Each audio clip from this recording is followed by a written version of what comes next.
দেখো বন্ধুরা, তৈরি হয়ে গেল আমরা চিংড়ি কষা। এভাবে চিংড়ি কষা বানালে বহুত টেস্ট লাগে খেতে, খুব টেস্টি হয়। চিংড়ি মাছের প্রিপারেশন কেমনি করে করলেও ভালো লাগে খেতে। এভাবে একবার ট্রাই করে দেখো। তার জন্য প্রথমে চিংড়ি মাছগুলোকে একটু ভালো করে ভেজে নিচ্ছি। বেশ বড় বড় সাইজেরই ছিল চিংড়ি মাছগুলো। তেল গরম করে নিয়েছি আর এলাচ দারচিনি ফোড়নের মধ্যে দিয়ে দিলাম।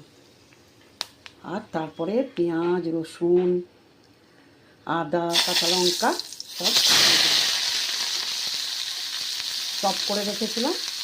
দেখো পেঁয়াজটাকে একটু সুন্দর করে ভাজা ভাজা করে ওর মধ্যে আমি দিয়ে দিলাম দেখো নারকোলের পাউডার।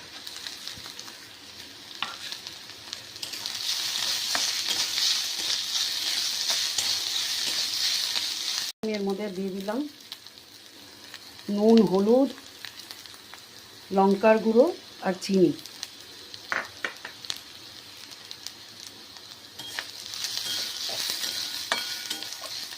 পরিমাণ মতো যতটা লাগবে।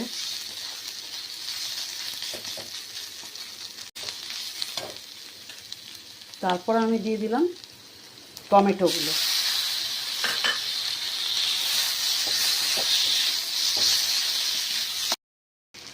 দেখো একটুখানি সুন্দর করে ভাজা ভাজা মতন করে নিলাম। তারপরে একটুখানি অল্প জল দেব, একটুখানি।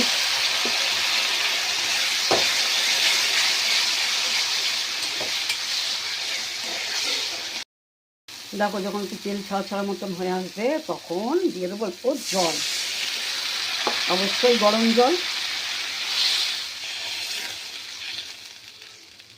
ফুটে উঠলে অবশ্যই মাছগুলো দিয়ে দেবো। দেখো আমার ফুটে গেছে, এবার আমি দিয়ে দিলাম মাছগুলো।